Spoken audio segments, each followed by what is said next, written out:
มกะสูตรงามพูดถึงความไม่มีตนในขันธ์ห้าของคนสมัยภิกษุพูดตามพระเถระมากโขอยู่ณโคสิตารามใกล้พระนครงามชื่อว่า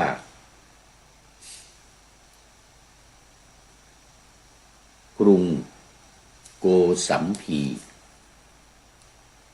ก็สมัยนั้นพระ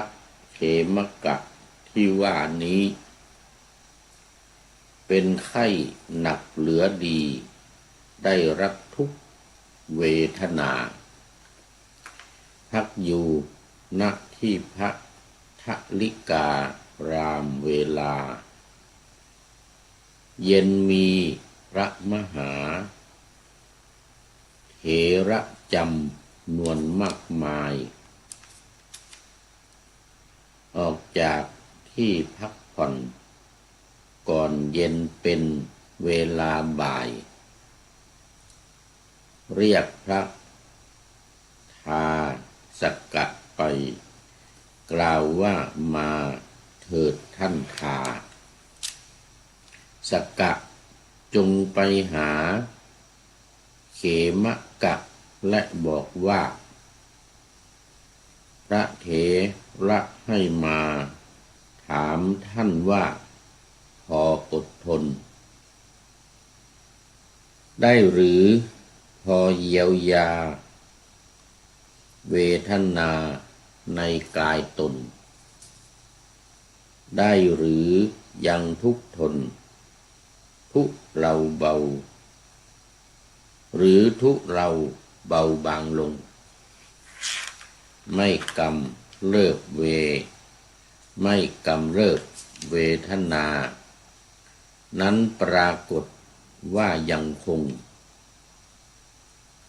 กำเริบไม่ลดลงอย่างนั้นหรือ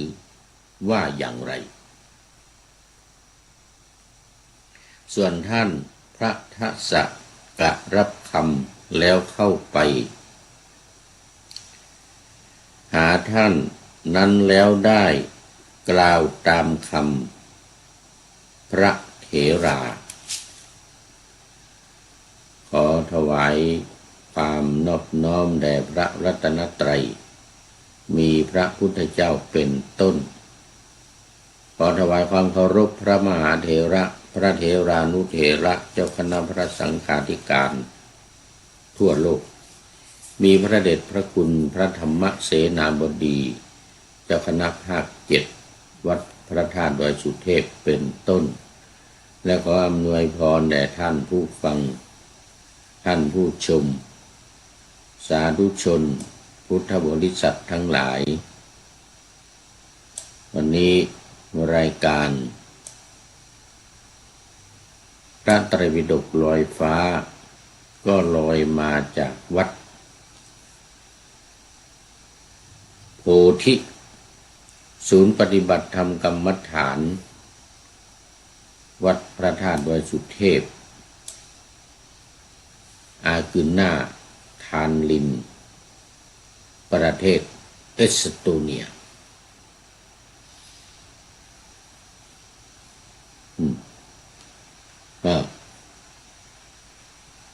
ตอนนี้ก็ขอต้อนรับ FC ตัวจริงก่อน ท่านสุริยันคำปาจังหวัดพระธาตุดอยสุเทพกราบนมัสการครับ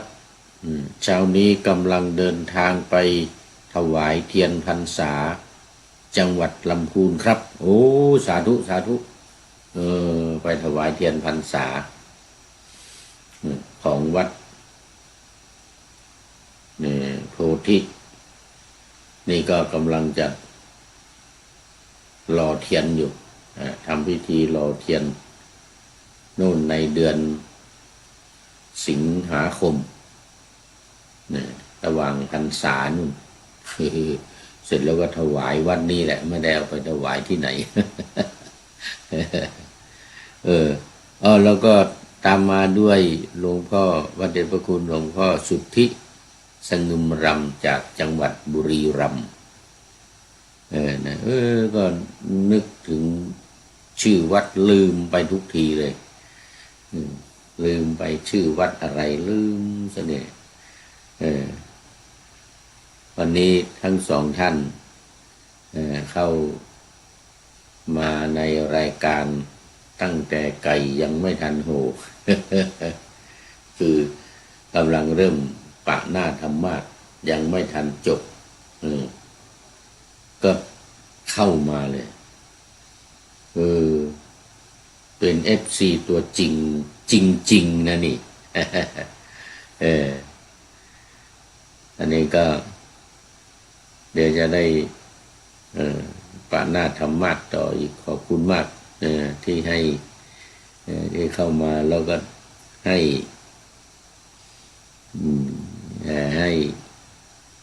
ให้ข่าวว่ากำลังเดินทางไปจังหวัดลำพูนแล้วก็หลวงพ่อพระเดชพระคุณหลวงพ่อสุทธิสงึมรำก็ยกหัวใจขึ้นมาเลยยกมือขึ้นมาแล้วก็ Good Morning ด้วยอันนี้ Happy Birthday โอ้ครบชุดเลย ครบชุดเลยครับหลวงพ่อ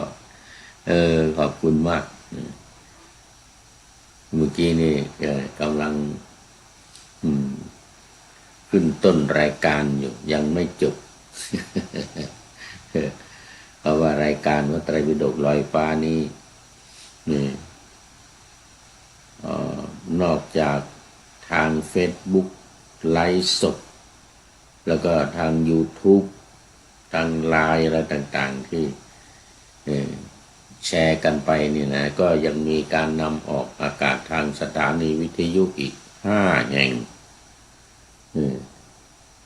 นั่นคือ1สถานีวิทยุวัดพระธาตุดอยสุเทพ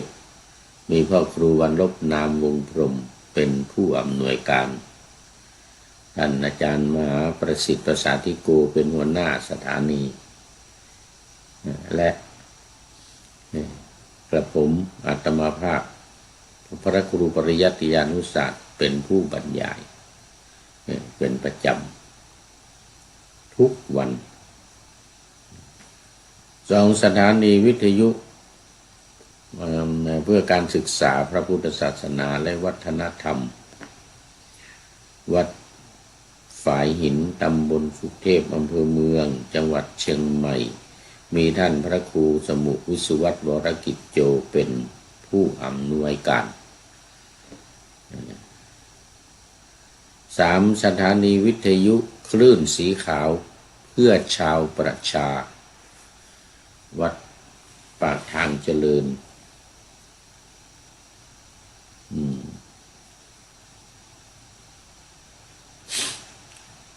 อำเภอดอยหล่อจังหวัดเชียงใหม่มีท่านพระครูอภิวัฒนวิกรมเป็นผู้อำนวยการ4สถานีวิทยุชุมชนคณะสงฆ์อำเภอฝางวัด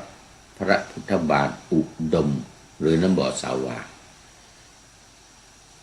มีท่านพระครูสุจิตรานุรักษ์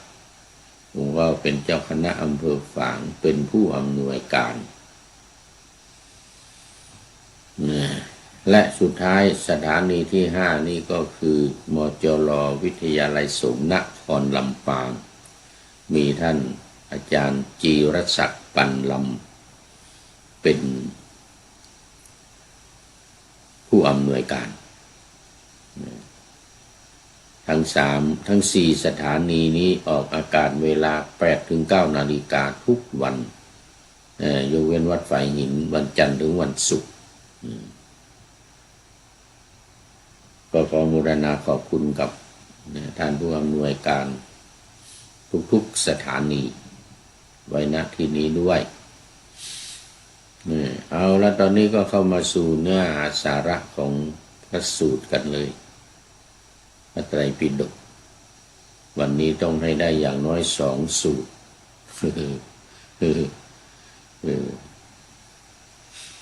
เมื่อวานที่ผ่านมาได้สูตรครึ่ง สูตรครึ่งวันนี้ต้องให้ได้2 สูตรอย่างน้อยหรือบางทีอาจจะ3เพราะว่าธรรมะเนื้อหามันเหมือนกันมันจะแตกต่างจากตัวละครเบื้องต้นเท่านั้นก็มาในขันธสังยุตมัชฌิมปัญนาคเถระวรรคที่4นี่ส่วนวรรคใหญ่นั้นอยู่ในขันธวารวรรคสังยุตตนิกายพระสุตตันตปิฎกเล่มที่17นะวันนี้อยู่ใน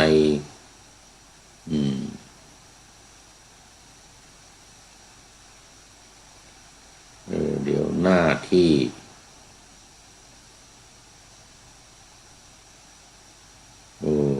อันนี้ไม่ได้บอกหน้าบอกข้อไว้เป็นพระสุตตันตปิฎกเล่มที่17แต่วันนี้เป็นแอปใหม่เป็นแอปใหม่เขาเรียกว่าเป็น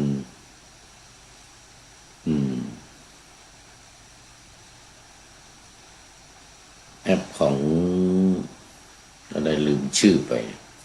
เพราะอันเก่านั้นมันถูกบล็อกมันเปิดไม่ได้ก็เลยท่านพระศรีลังกาท่านพระสุธรรมสุธรรมเถระจากประเทศศรีลังกาที่พักอยู่ด้วยกันเนี่ยได้เปิดแอปใหม่ให้นี่เนี่ยอันเก่าเปิดไม่ได้ อันนี้นี่เป็นอันใหม่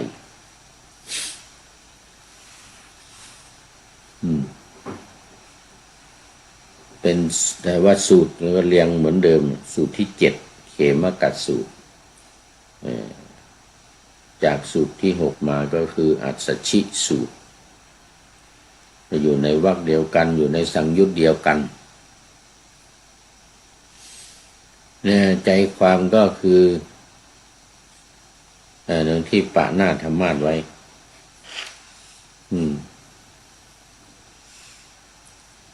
เขมกะสูตรงามพูดถึงความไม่มีตนในขันธ์5ของคนสมัยภิกษุผู้ตามก็คือเรื่องความไม่มีตนนี่ก็คือเป็นอนัตตาในขันธ์5รูปเวทนาสัญญาสังขารวิญญาณอันนี้เป็นเนื้อหาเนี่ยเพราะมันอยู่ในขันธสังยุตเกี่ยวข้องกับขันธ์5ทั้งนั้นพระเถระมากโขอยู่ณโคสิตารามใกล้พระนครงามชื่อว่ากรุงโกสัมพีกรุงโกสัมพีนี่ก็เป็นที่รู้กันดีโดยเฉพาะเรื่องภิกษุที่ทะเลาะกันจนพระพุทธเจ้าหนีไปอยู่ป่าไปอยู่กับลิงอยู่กับช้าง ก็สมัยนั้นพระเขมกะที่ว่านี้เป็นไข้หนักเหลือดีได้รับทุกเวทนาพักอยู่ณที่พระทลิการามเวลาเย็นมีพระมหาเถระจำนวนมากมายออกจากที่พักผ่อนก่อนเย็นเป็นเวลาบ่ายเรียกพระทาสกะไปกล่าวว่ามาเถิดท่านทาสกะจงเข้าไป จงไปหาเขมกะและบอกว่าพระเถระให้มาพระเถระให้มาถามท่านว่าขออดทนถามท่านว่าขออดทนได้หรือพอเยียวยาเวทนาในกายตนได้หรือยังทุกข์ทนหรือทุเลา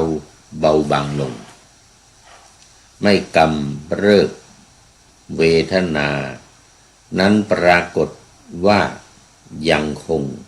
กำเริบไม่ลดลงอย่างนั้นหรือว่าอย่างไรอย่างนี้เขาไปถามสังเกตดูทุกๆเรื่องจะถามอย่างนี้ทางนั้นเลยว่าแล้วยังพออดทนหรือแม้พุทธองค์เสด็จไปเองก็ตามยังพออดพอทนหรือกำเริบหรือไม่กำเริบอย่างไรอะไรอย่างนี้นะเสร็จแล้วก็จะได้สอนต่อเรื่อง ส่วนท่านพระทาสกะรับคำแล้วเข้าไปหาท่านนั้นแล้วได้กล่าวตามคำพระเถระคือเข้าไปถามตามคำที่พระเถระสั่งมาให้ถามมันเนี่ยยังพออดพอทนหรือนี่นะ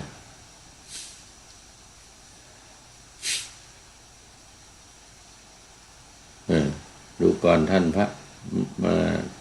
เถระพระเถระลาทั้งหลายถามถึงท่านว่าอาวุโสท่านพออดทนได้หรือยังพอเยียวยาอัตภาพให้เป็นไปได้หรือท่านพระเขมกะตอบว่าผมอดทนไม่ไหวเยียวยาอัตภาพให้เป็นไปไม่ได้ทุกขเวทนาอันกล้าของผมกำเริบขึ้นไม่ทุเลาลงเลยปรากฏว่ากำเริบขึ้นไม่ทุเลาเลยนะสังเกตดูว่าที่ถามมาเนี่ยจะเป็นอย่างนี้ทั้งนั้นเลย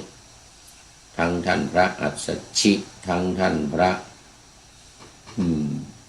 หลายรูปที่ผ่านมาพุทธองค์ถามหรือใครถามก็ตามจะตอบว่าอาการหนัก ไม่ทุเลาเบาบางลงเลยจนเกิดความเบื่อหน่ายเอาสัตรามาฆ่าตัวตายฆ่าร่างกายนี่นะส่วนใหญ่เป็นพระอรหันต์ไม่ส่วนใหญ่ทุกรูปที่ทำอย่างนี้เป็นพระอรหันต์ทั้งนั้นแต่ไม่ยึดติดถือมั่นยึดมั่นถือมั่นในร่างกายนี้ในขันธ์ห้านี้จิตหลุดพ้นแล้วบริสุทธิ์แล้ว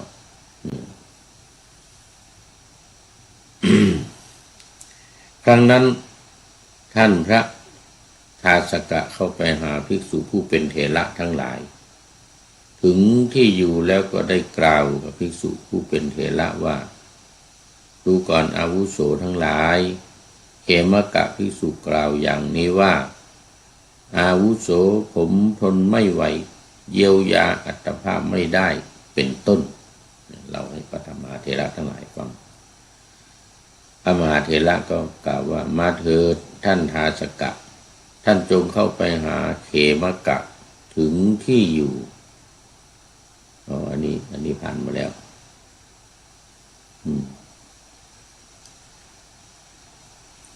ตอนนี้พระภูมิภาคเลย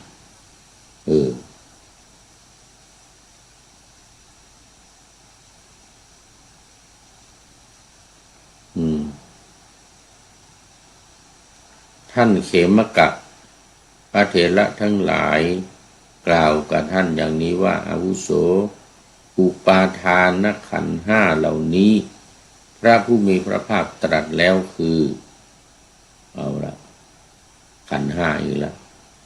คือพระเถระทั้งหลายให้พระทาสกะเนี่ยเข้าไปบอกกับพระเขมกะว่า รูปูปาทานขันธ์เวทนูปาทานขันธ์สัญญูปาทานขันธ์สังขารูปาทานขันธ์วิญญาณูปาทานขันธ์ท่านเขมกะพิจารณาเห็นอะไรในอุปาทานขันธ์ทั้งห้านี้ว่าเป็นตนหรือมิใช่ตนหรือท่านพระทาสกะรับคำของภิกษุผู้เป็นพระเถระทั้งหลายแล้วเข้าไปหาพระเขมกะถึงที่อยู่ก็กล่าวว่าดูก่อนท่านเขมกะพระเถระทั้งหลายกล่าวกับท่านว่าอาวุโสอุปาทานขันธ์ห้าเหล่านี้พระผู้มีพระภาคตรัสว่าตรัสแล้วคือรูปูปาทานขันธ์การยึดมั่นถือมั่นในรูปเวทนูปาทานขันธ์สัญญูปาทานขันธ์สังขารูปาทานขันธ์วิญญาณูปาทานขันธ์ท่านพระเขมกะพิจารณาเห็นอะไรในอุปาทานขันธ์ห้านี้ว่าเป็นตนหรือว่ามิใช่ตนเนี่ยถามเขาไปถามท่านเขมกะกล่าวว่าอาวุโสอุปาทานขันธ์ห้าเหล่านี้พระผู้มีพระภาคตรัสแล้วคือรูปูปาทานขันธ์เวทนูสัญญูสังขารูวิญญาณูปาทานขันธ์ผมไม่พิจารณาเห็นอะไรในอุปาทานขันธ์ทั้งหลายนี้ว่าเป็นตนหรือว่ามีในตนคือพิจารณาว่าไม่เป็นตนไม่เป็นตัวเป็นตนแล้วก็ไม่มีในตัวในตนของเราครั้งนั้นท่านพระทาสกะเข้าไปหาภิกษุทั้งหลายผู้เป็นมหาเถระแล้วก็ได้กล่าวกับพระภิกษุผู้เป็นเถระทั้งหลายว่าดูก่อนท่านผู้มีอายุทั้งหลายภิกษุเขมกะกล่าวว่าอุปาทานขันธ์ห้าเหล่านี้พระผู้มีพระภาคตรัสไว้แล้วคือรูปูปาทานขันโธเป็นต้นท่านผู้มีอายุผมไม่ได้เห็นอะไรในอุปาทานขันธ์ห้าเหล่านี้ว่าเป็นตนหรือมีตัวมีตนเลยครับท่านพูดอย่างนี้พระเถระก็กล่าวว่ามาเถิดท่านทาสกะท่านจงเข้าไปหาพระภิกษุเขมกะเอาละให้เข้าไปอีกถึงที่อยู่ครั้นแล้วจงกล่าวกับภิกษุนั้นว่าอาวุโสพระเถระทั้งหลายกล่าวกับท่านอย่างนี้ว่าดูก่อนอาวุโสอุปาทานขันธ์ห้าเหล่านี้พระผู้มีพระภาคตรัสแล้วคือรูปูปาทานขันธ์เป็นต้นนี่ได้ทราบว่าถ้าท่านเขมกะไม่พิจารณาเห็นอะไรในอุปาทานขันธ์ห้าเหล่านี้ว่าเป็นตนหรือว่ามีในตนถ้าเช่นนั้นท่านเขมกะก็เป็นพระอรหันตขีณาสพท่านพระทาสกะรับคำภิกษุผู้เถระทั้งหลายแล้วเข้าไปหาพระเขมกะแล้วก็ได้กล่าวตามคำของพระมหาเถระเนี่ยแล้วว่าได้ทราบว่าท่านเขมกะไม่พิจารณาเห็นอะไรในอุปาทานขันธ์ห้าเหล่านี้ว่าเป็นตนหรือว่ามีในตนถ้าเช่นนั้นท่านเขมกะก็เป็นพระอรหันตขีณาสพนี่ว่าตามพระเถระที่ได้กล่าวมาตามที่พระเถระบอกไปท่านเขมกะก็กล่าวว่าดูก่อนอาวุโสอุปาทานขันธ์ห้าเหล่านี้พระผู้มีพระภาคตรัสแล้วคือรูปูปาทานขันธ์โธเป็นต้นผมไม่พิจารณาเห็นสิ่งอะไรในอุปาทานขันธ์ห้าเหล่านี้ว่าเป็นตนหรือมีในตนและผมก็ไม่ได้เป็นพระอรหันตขีณาสพแต่ผมเข้าใจว่าเรามีในอุปาทานขันธ์ห้าและผมไม่ได้พิจารณาเห็นว่านี้เป็นเราไม่เข้าใจว่าไม่มีในขันธ์ห้า ครั้งนั้นแลท่านพระทาสกะเข้าไปหาภิกษุผู้เถระถึงที่อยู่และได้กล่าวตามคำของท่านพระเขมกะนั้นทุกประการ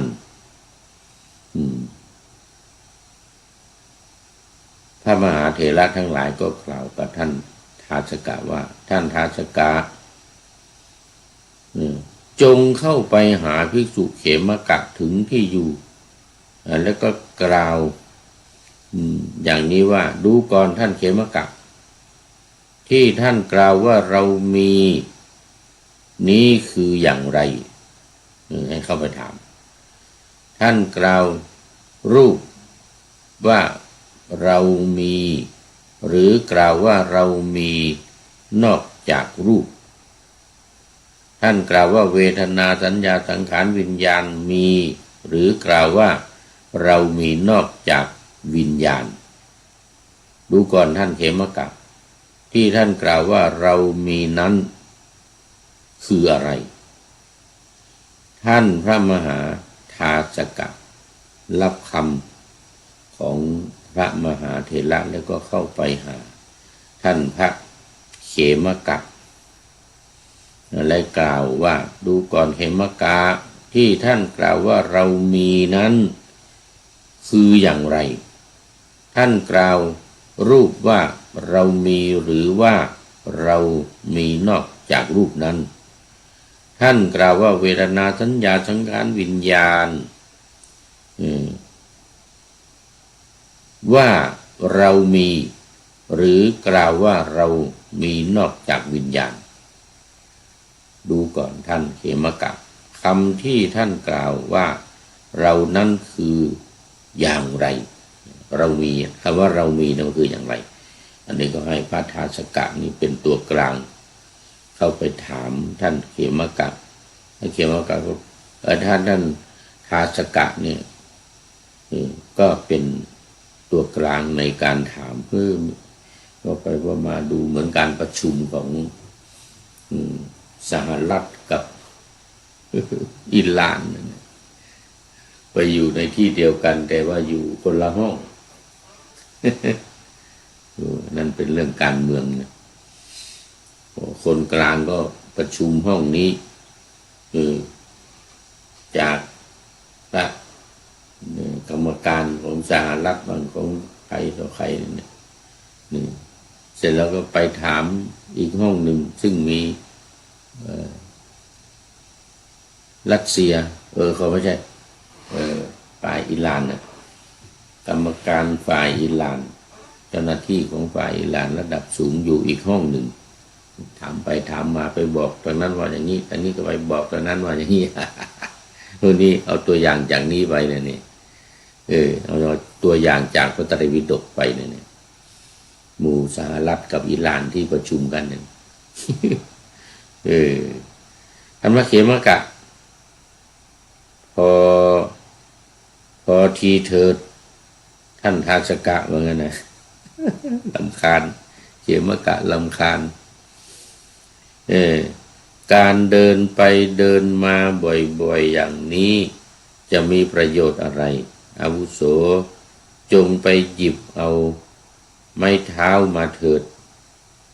ผมจะไปหาภิกษุผู้เถระทั้งหลายเอง ท่านสงสารท่านเขมกะสงสารท่านทาสกะนี่นะเอาไม้สักกะเท้ามาว่างั้นผมจะเดินไปว่างั้นครั้งนั้นท่านพระเขมกะ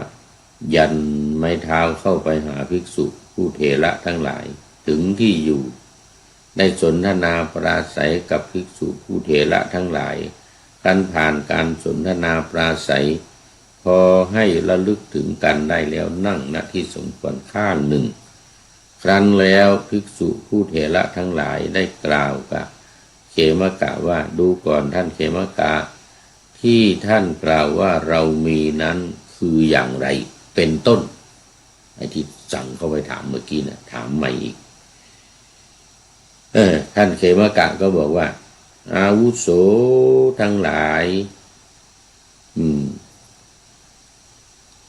อาวุโสทั้งหลาย ผม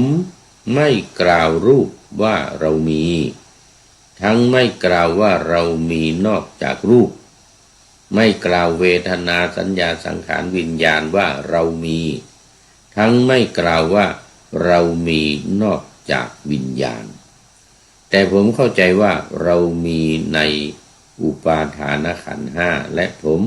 ไม่ได้พิจารณาเห็นว่านี้เป็นเราเปรียบเหมือนกลิ่นดอกอุบลก็ดีกลิ่นดอกปทุมก็ดีกลิ่นดอกบุญดาลิกก็ดีดอกบัวขาวนะบุญดาลิกคือดอกบัวขาวผู้ใดหนอจะพึงกล่าวว่ากลิ่นใบกลิ่นสีหรือว่ากลิ่นเกสรผู้นั้นเมื่อกล่าวอย่างนี้จะพึงกล่าวชอบแล้วหรือย้อนถามพระมหาเถระให้ พระมหาเถระก็บอกว่าไม่เป็นอย่างนั้นอาวุโสเหมือนกันท่านเขมกะก็กล่าวว่าดูก่อนอาวุโสทั้งหลายก็โดยที่ถูกเมื่อจะกล่าวแก้ควรกล่าวแก้อย่างไรถามท่านพระเถระก็บอกว่าดูก่อนอาวุโสโดยที่ถูกเมื่อจะกล่าวแก้ควรกล่าวแก้ว่ากลิ่นดอกกลิ่นดอกพระเขมกะก็ว่าดูก่อนอาวุโสทั้งหลายฉันนั้นเหมือนกันแลผมไม่กล่าวรูปว่าเรามีทั้งไม่กล่าวว่าเรามีนอกจากรูปไม่กล่าวเวทนาสัญญาสังขารวิญญาณว่าเรามีทั้งไม่กล่าวว่าเรามีนอกจากวิญญาณแต่ผมเข้าใจว่าเรามีในอุปาทานขันธ์ห้าและผมไม่พิจารณาเห็นว่านี้เป็นเราประโยชน์ส่วนเบื้องต่ำห้าพระอริยสาวกละได้แล้วก็จริงแต่ท่านก็ยังถอนมานะฉันทะอนุสัยอย่างละเอียดในอุปาทานขันธ์ห้าว่าเรามีไม่ได้สมัยต่อมาท่านพิจารณาเห็นความเกิดขึ้นและความเสื่อมไปในอุปาทานขันธ์ทั้งห้าว่ารูปดังนี้ความเกิดขึ้นแห่งรูปดังนี้ความดับแห่งรูปดังนี้เวทนาดังนี้สัญญาดังนี้สังขารดังนี้วิญญาณดังนี้ความเกิดขึ้นแห่งวิญญาณดังนี้ความดับแห่งวิญญาณดังนี้เมื่อท่านพิจารณาเห็นความเกิดขึ้นและความเสื่อมไปในอุปาทานขันธ์ห้าเหล่านี้อยู่แม้ท่านยังถอนมานะฉันทะอนุสัยอย่างใดอย่างหนึ่งนี้ไม่ได้แต่มานะฉันทะและอนุสัยนั้นก็ถึงการเพิกถอนได้ดูก่อนอาวุโสทั้งหลายเปรียบเหมือนผ้าเปื้อนเปรอะด้วยมลทินเจ้าของทั้งหลายมอบผ้านั้นให้แก่ช่างซักฟอกช่างซักฟอกขยี้ผ้านั้นในน้ำด่างขี้เถ้าในน้ำด่างเกลือหรือในโคไมแล้วเอาซักในน้ำใสสะอาดผ้านั้นเป็นของสะอาดขาวผ่องก็จริง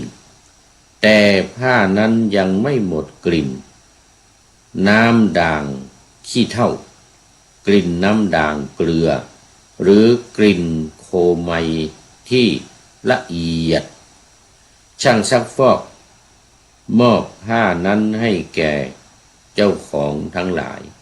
เจ้าของทั้งหลายเก็บผ้านั้นใส่ไว้ในหีบอบกลิ่นแม้ผ้านั้นยังไม่หมดกลิ่น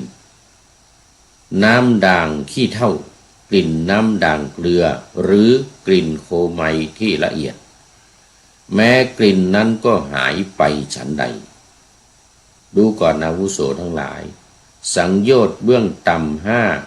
พระอริยสาวกละได้แล้วก็จริงแต่ท่านก็ยังถอนมานะฉันทะอนุสัยอย่างละเอียด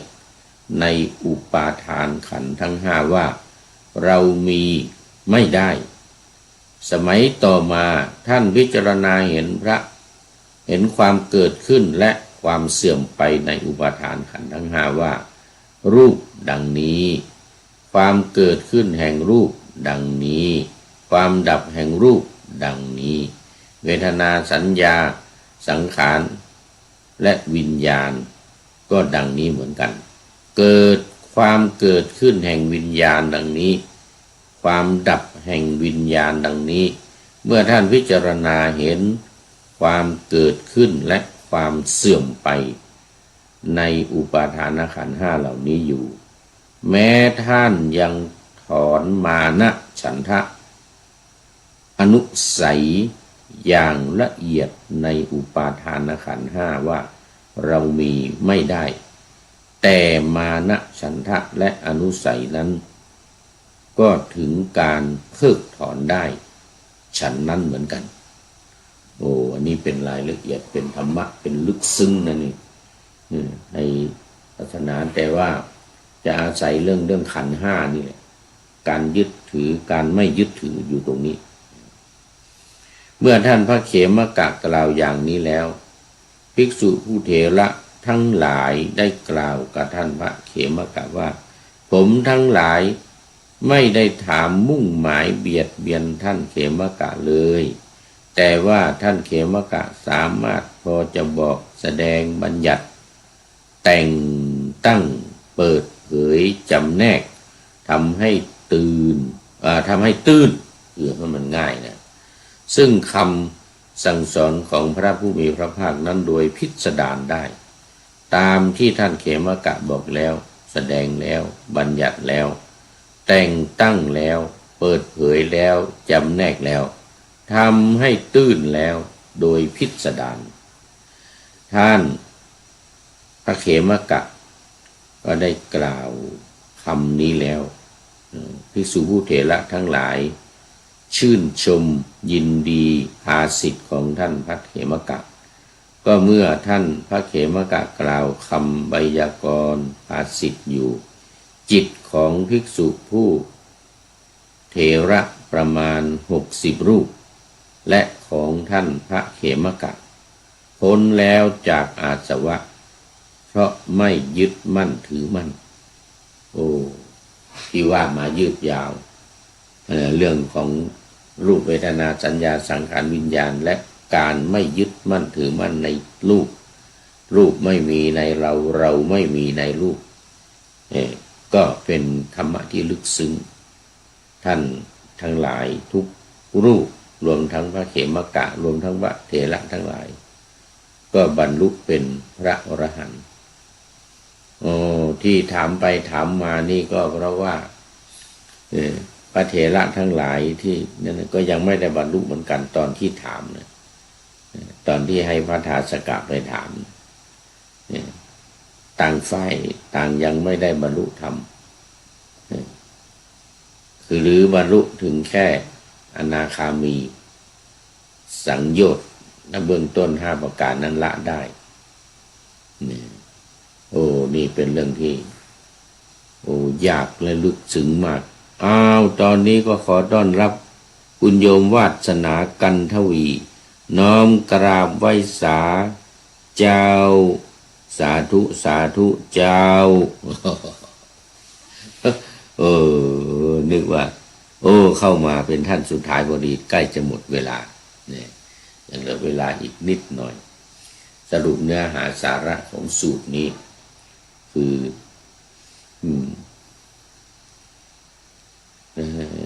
สูตรที่ของท่านเขมกะนี่นะสูตรของท่านเขมกะนี่ก็สรุปก็คือว่ารูปเวทนาสัญญาสังขารวิญญาณเนี่ย นั้นไม่มีตัวไม่มีตนคำว่าเรามีเนี่ยไม่มีไม่ตัวตนเนี่ยมันไม่มีมันเป็นอนัตตานั่นเองเพราะอะไรเพราะมันไม่เที่ยงมันเป็นทุกข์มันมีความแปรปรวนเป็นธรรมดาขันธ์ห้านี้จึงไม่เราเนี่ยจึงไม่มีในขันธ์ห้าไม่มีตัวไม่มีตนเป็นอนัตตานั่นเองเป็นอนัตตาเพราะว่ามันเป็นสิ่งที่ไม่มีแก่นสารไม่มีสาระอะไรขันธ์ห้ารูปเวทนาสัญญาสังขารวิญญาณในที่สุดก็จะแตกสลายดินไปสู่ดินน้ำไปสู่น้ำลมไปสู่ลมไฟไปสู่ไฟทุกๆรูปที่ทำกันไปถามกันมาจนท่านพระเขมกะนี่เราไม่เท้าสักกะเท้าม้าว่างั้นนะเข้าไปหาพระเถระทั้งหลายเหล่านั้นถามกันไปถามกันมาก็ปรากฏว่าได้บรรลุเป็นพระอรหันต์กันทุกรูปเลยทั้งพระเถระทั้งพระเขมกะรวมทั้งท่านพระทาสกะด้วยที่เดินไปเดินมาย้อนไปย้อนมาในที่สุดก็ได้บรรลุเป็นพระอรหันต์เหมือนกันหมดสูตรนี้ก็จบเขมกะสูตรนี้ก็จบแต่เวลายังพอมีอยู่ก็จะได้เริ่มอีกสูตรหนึ่งเล็กๆน้อยๆถ้าว่ามันไม่ทันจบก็ไม่เป็นไรได้สักครึ่งหนึ่งแล้วก็เอาไปไว้ในวันต่อไปนะเพราะว่าคุณโยมกันทวีกำลังเข้ามาเป็นท่านสุดท้ายในวันนี้หรืออาจจะมีท่านอื่นอีกก็ได้นะเอาละมาต่อชั้นสูตรที่8ฉันนะสูตรว่าด้วยเหตุที่เรียกว่าเป็นสัมมาทิฏฐิสัมมาทิฏฐิก็อยู่ในวรรคเดียวกันคือเถรวรรคที่4แล้วก็อยู่ในขันธสังยุตเหมือนกันแล้วก็มัชฌิมปัญนาตเหมือนกันพระสุตตันตปิฎกเล่มที่17เหมือนกันสังยุตตนิกายเอามาดูใจความไม่จบก็ไม่เป็นไรสูตรนี้นะสูตรนี้ไม่จบไม่เป็นไรสมัยหนึ่งภิกษุผู้เถระหลายรูปอยู่ณป่าอิสิปตนมฤคทายวันใกล้พระนครสาวัตถีพาราณสีก็เนี่ยมันก็จะต่างสถานที่แล้วก็ต่างตัวละครตอนนี้เป็นฉันนสูตรชื่อของสูตรมันก็จะต่างกันแต่ธรรมะเนี่ยจะเหมือนกันหมดธรรมะจะเหมือนกันครั้งนั้นท่านพระชนะออกจากที่เร้นในเวลาเย็นถือลูกตาลเข้าไปสู่วิหารได้กล่าวกับภิกษุทั้งหลายว่าขอท่านพระเถระทั้งหลายจงกล่าวสอนผมด้วยขอท่านพระเถระทั้งหลายจงพร่ำสอนผมด้วยขอท่านพระเถระทั้งหลายจงแสดงธรรมมีคาถาแก่กระผมด้วยตามที่ผมจะพึงเห็นทำได้เหมือนกันนะก็พอไปนี่ไม่รู้ใครทักอะไรเนี่ยเล่าขวัญ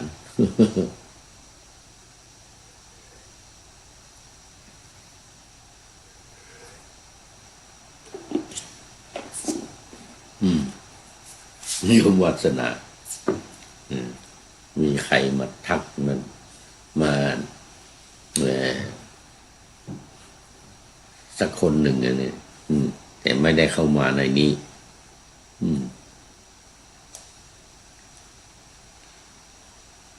แต่ก็พูดถึงเลยมันทำให้สะอึกนี่นะสาเหตุเป็นอย่างนั้นนะโยม นี่ยมวาสนา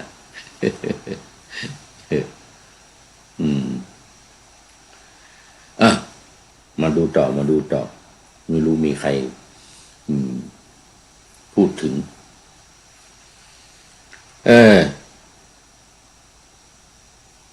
ไม่ได้นะ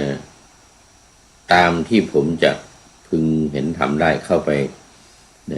ปหาภิกษุผู้เป็นเถระทั้งหลายเข้าไปเถระทั้งหลายสงสัยจะพระเถระทั้งหลายเดี๋ยวจะถามกันไปกันมาอีก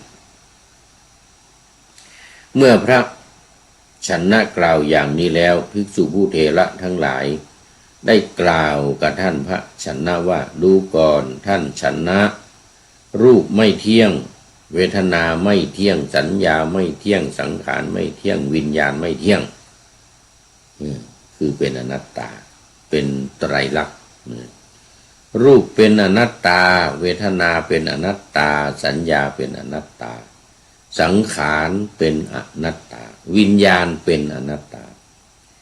สังขารทั้งปวงไม่เที่ยงธรรมทั้งปวงเป็นอนัตตาลำดับนั้นท่านพระชนะเกิดความคิดขึ้นว่า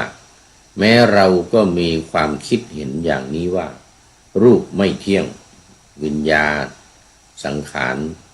เวทนาสัญญาสังขารวิญญาณไม่เที่ยงเหมือนกันว่างั้นนะรูปเป็นอนัตตาเวทนาสัญญาสังขารวิญญาณก็เป็นอนัตตาเหมือนกันเป็นอนัตตาเหมือนกันสังขารทั้งปวงไม่เที่ยงธรรมทั้งปวงเป็นอนัตตาเมื่อเป็นเช่นนี้จิตของเราไม่แล่นไปไม่เลื่อมใสไม่ตั้งอยู่ไม่หลุดพ้นในธรรมเป็นที่ระงับสังขารทั้งปวงในการสละคืนอุปธิทั้งปวงและในการสิ้นตัณหาในวิราคะในนิโรธในนิพพานความสะดุ้งกลัวและอุปาทานย่อมเกิดขึ้นใจก็ถอยกลับอย่างนี้ว่าเมื่อเป็นเช่นนี้อะไรเล่าเป็นตนของเราแต่ความคิดเห็นอย่างนี้ไม่มีแก่ผู้เห็นธรรมนี่คือสัจธรรมทั้งสี่นะใครหนอจะแสดงธรรมแก่เราโดยที่เราจะพึงเห็นธรรมได้ลำดับนั้น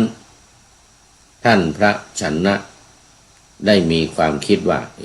ท่านพระอานนท์เนี่ยอยู่ณโคสิตารามใกล้เมืองโกสัมพีท่านพระอานนท์ผู้ซึ่งพระศาสดาสรรเสริญและก็ทรงยกย่อมสามารถแสดงธรรมแก่เพื่อนพรหมจารีทั้งหลายผู้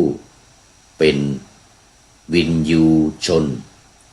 และสามารถจะแสดงธรรมแก่เราโดยที่เราจะพึงเห็นธรรมได้อันหนึ่งเราก็มีความคุ้นเคยในท่านพระอานนท์อยู่มากอยากกระนั้นเลยเราเข้าไปหาท่านพระอานนท์เถิดเลยนะลำดับนั้นท่านพระเถระและพระชนะก็เก็บอาสนะแล้วก็ถือบาตรและจีวรเข้าไปหาท่านพระอานนท์ถึงที่อยู่ณโคสิตารามใกล้เมืองโกสัมพีได้ปราศัยกับท่านพระอานนท์ครั้นท่านผ่านการปราศัยพอได้ระลึกถึงกันแล้วจึงนั่งณที่ควรส่วนข้างหนึ่งครั้นแล้วก็ได้กล่าวกับท่านพระอานนท์ว่าท่านอานนท์สมัยหนึ่งผมอยู่ณป่าอิสิปตนมฤคทายวันใกล้พระนครพาราณสีครั้งนั้นผมออกจากที่พักผ่อนในเวลาเย็นก็ในเวลาเย็นถือลูกตาลเข้าไปสู่วิหารทางวิหารแล้ว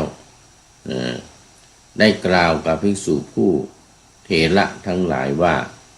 ขอท่านพระเถระทั้งหลายจงกล่าวสอนผมด้วย จงพร่ำสอนผมด้วยขอท่านพระเถระทั้งหลายจงแสดงธรรมมีคาถาแก่ผมด้วยตามที่ผมจะพึงพิจารณาทำได้เมื่อผมกล่าวอย่างนี้แล้วภิกษุผู้เถระทั้งหลายก็ได้กล่าวกับผมว่าท่านชนะรูปไม่เที่ยงวิญญาณไม่เที่ยงสัญญาสังขารและวิญญาณนั้นไม่เที่ยงสังขารทั้งปวงไม่เที่ยงธรรมทั้งปวงเป็นอนัตตาดังนี้ใจความก็เหมือนเดียวกันนะนี่ใจความเหมือนเดียวกันกับที่ครั้งก่อนตอนที่พระชนะสนทนากันกับท่านพระเถระทั้งหลายสรุปลงแล้วก็ว่าทุกสิ่งทุกอย่างเนี่ยไม่ใช่ตัวไม่ใช่ตนสังขารทั้งปวงเนี่ยเป็นไปตามไตรลักษณะคือไม่เที่ยง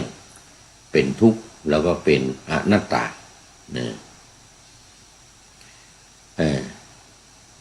เป็นที่สงบระงับสังขารทั้งปวงในการสละคืนอุปธิทั้งปวงในความสิ้นตัณหาในวิราคะในนิโรธในนิพพานความสะดุ้งกลัวและอุปาทานย่อมเกิดขึ้นใจก็ถอยกลับอย่างนี้ว่าเมื่อเป็นเช่นนั้นอะไรเล่าเป็นตนของเราแต่ความคิดเห็นอย่างนี้ไม่มีแก่ผู้เห็นธรรมใครเนาะจะแสดงธรรมแก่เราโดยที่เราพึงเห็นธรรมได้อาวุโสพวกผมทั้งหลายจึงคิดว่าพระอานนท์เป็นผู้ที่ได้สดับรับฟังมากจากพระศาสดาคงจะสามารถในการแก้ปัญหานี้ได้ตอนนี้อยู่ที่โคสิตารามพวกผมทั้งหลายจึงได้พากันเข้ามาหาท่านพระอานนท์ขอเป็นผู้แสดงธรรมมีคาถาแก่พวกกับผมตามที่ผมจะพึงปฏิบัติได้รู้ได้อันนั้นพระอานนท์ก็กล่าวแม้ด้วยเหตุเท่านี้ผมก็ดีใจด้วยท่านพระชนะทั้งได้ลำลึกถึงกันตั้งแต่แรกแล้วท่านพระชนะได้กระทำข้อนั้นให้แจ่มแจ้งแล้วทำลายความดื้อดึงได้แล้วท่านพระชนะท่านจงเงี่ยโสดลงฟังท่านเป็นผู้สมควรที่จะรู้ธรรมได้อย่างแจ่มแจ้งลำดับนั้นความปีติและความปราโมทย์อย่างโอฬารก็บังเกิดขึ้นแก่ท่านพระชนะด้วยเหตุเพียงเท่านั้นว่าเราเป็นผู้สมควรจะรู้ธรรมได้อย่างแจ่มแจ้งท่านพระอานนท์ก็กล่าวว่าท่านชนะผมได้สดับคำนี้มาเฉพาะพระพักรับมาแล้วจากพระพักของพระผู้มีพระภาคผู้ตรัสสั่งสอนภิกษุกัจจานโคตอยู่ว่าดูก่อนกัจจานโคตในโลกนี้โดยมากอาศัยส่วนสองอย่างคือความมีและความไม่มีก็เมื่อบุคคลเห็นเหตุเกิดแห่งโลกด้วยปัญญาอันชอบตามเป็นจริงอยู่ความไม่มีในโลกย่อมไม่มีเมื่อบุคคลเห็นความดับแห่งโลกด้วยปัญญาอันชอบตามความเป็นจริงอยู่ความมีในโลกย่อมไม่มีโลกนี้โดยมากยังพัวพันด้วยอุบายเป็นเหตุถือมั่นและความยึดมั่นแต่อริยสาวกย่อมไม่เข้าถึงไม่ยึดถือ ไม่ตั้งไว้ซึ่งอุบายเป็นเหตุถือมั่นคือความยึดมั่นด้วยความจริงที่เกิดขึ้นทุกเมื่อดับย่อมดับอริยสาวกนั้นมีญาณอย่างรู้โดยเรื่องนี้โดยไม่ต้องเชื่อผู้อื่นเลยดูก่อนกัจจานะด้วยเหตุเพียงเท่านี้แลจึงชื่อว่าสัมมาทิฏฐิจึงชื่อว่าสัมมาทิฏฐิปัจจัยมีวิญญาณเกิดขึ้นกองทุกข์ทั้งมวลนี้ย่อมมีด้วยอาการอย่างนี้เพราะอวิชชานั่นแหละดับด้วยการสำรอกโดยไม่เหลือสังขารจึงดับเพราะสังขารดับวิญญาณจึงดับความดับแห่งกองทุกข์ทั้งมวลนี้ย่อมมีด้วยประการอย่างนี้ท่านชนะก็กล่าวกับท่านพระอานนท์ว่าดูก่อนอานนท์ท่านเหล่าใดมีการกล่าวสอนอย่างนี้ท่านเหล่านั้นเป็นผู้อนุเคราะห์มุ่งประโยชน์กล่าวสอนและพร่ำสอนเพื่อนพรหมจารีทั้งหลายก็แลผมเองได้ฟังธรรมเทศนานี้ของท่านอานนท์แล้วเข้าใจทำได้อย่างแจ่มแจ้งอันนี้ก็เป็นท่านพระชนะกล่าวกับท่านพระอานนท์ตกลงว่าทั้งท่านพระชนะทั้งพระอานนท์เนี่ยก็ยังไม่บรรลุเป็นผู้ที่ยังอยู่ในระดับท่านพระชนะอยู่ในระดับอนาคามีส่วนท่านพระอานนท์เป็นพระโสดาบันเนี่ยเรื่องนี้ได้เข้าใจแจ่มแจ้งแล้วตอนนี้ขอต้อนรับคุณโยมฝนศรีลากราบสาธุเจ้านะโยมวาสนาบอกว่าน้อมกราบไหว้สาธุสาธุนะโยมวัฒนากันนะโยมฝนศรีลาถือว่าเป็นท่านสุดท้ายเข้ามาในรายการวันนี้ในสูตรเรื่องของท่านวัชนะหรือชนะสูตรนี้ก็จบไว้เพียงแค่นี้ละหมดเวลาพอดีขอโมทนากับทุกท่านที่เข้ามาแล้วที่ผ่านไปแล้วโยมฝนศิลาเป็นท่านสุดท้ายเข้าสู่เส้นชัยของรายการวันนี้หมดเวลาพอดีเนี่ยขอนำรายการขอนำพระไตรปิฎกลอยฟ้าไปจากผู้ฟังทั้งหลายในโลกล่าวันต่อไปจะได้จรย้อนกลับมาสู่สถานีใหม่ให้ท่านฟังอย่าลืมเปิดวิทยุหรือเครื่องรับโทรศัพท์โมบายคอมพิวเตอร์ผัง YouTube เฟซเพจไลน์ให้ดังๆเพื่อชมฟังรายการวันต่อไปขอเจริญพร